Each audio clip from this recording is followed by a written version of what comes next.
पादौ यदीयौ प्रथमं द्वितीयौ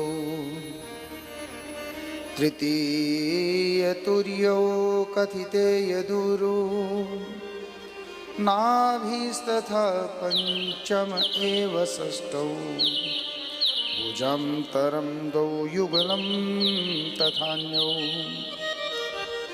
कंठस्तु राजन्नवमो यदीयौ मुखारविन्दौ दशमं प्रफुल्लम् एकादशं यस्य ललाटपटकौ शिरोऽपि द्वादश एव भाति। सुखदेव महाराज ने राजा परीक्षित को बताया कि हे राजन, ये जो दिव्य भागवत श्रीमद् भागवत संगीता है, ये भगवान कृष्ण का वांग्मय प्रतिमूर्ति है, वांग्मय स्वरूप है।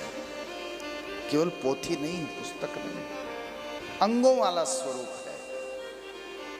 जैसे हमारे हाथ पैर नाक कान आंख अंगों के अलग अलग नाम हैं, वैसे ही भागवत कथा के जो अंग हैं उनके नाम हैं स्कंध।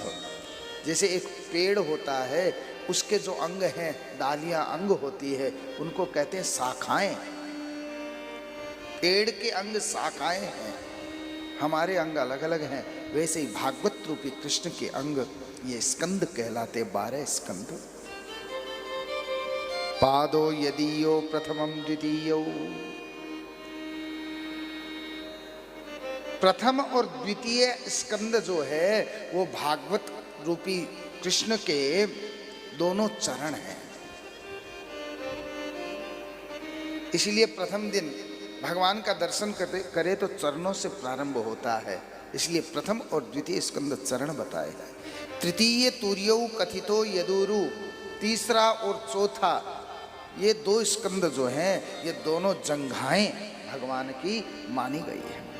नाभिस् तथा पंचम एव षष्ठौ, 5वां और 6ठा स्कंद नाभि और उदर माना गया है, भगवान का पेट और नाभि माना गया है।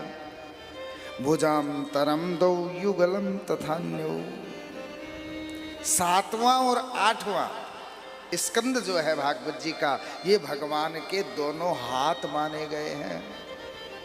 कंठस्तु राजन नवमो यदीयो, 9वां स्कंद जिसके अंदर सूर्य चंद्र वंश की वर्णन है 24 अध्याय में, वो भगवान का कंठ माना जाता है, कंठस्थल है।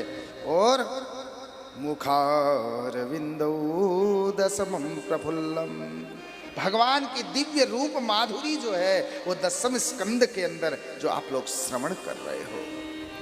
कई संत इसको हृदय की कथा भी कहते हैं, हृदय मान लो, लेकिन स्वरूप भगवान का इसी के अंदर हमारे हृदय में विराजमान होता है, इसी 10वें स्कंद की कथा को सुन करके।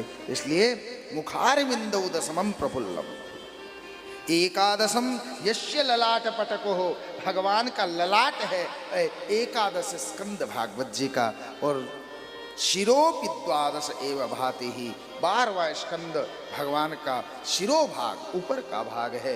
ये इस रूप से भागवत कथा को श्रवण करना चाहिए, जिससे हमारे हृदय कमल के अंदर भगवान की दिव्य वो रूप माधुरी प्रकट हो जाए, भगवान का एक स्वरूप प्रकट हो जाए, जो जब आंख खोलें तो भी स्थूल रूप में भगवान, और जब आंख बंद करें तो भी सूक्ष्म रूप से भगवान हमारे हृदय के अंदर दिखने लग जाए। जहाँ रहें, जिस अवस्था में रहे, सोते उठते बैठते खाते पीते, हर समय सर्वत्र भगवान का दर्शन करते रहें।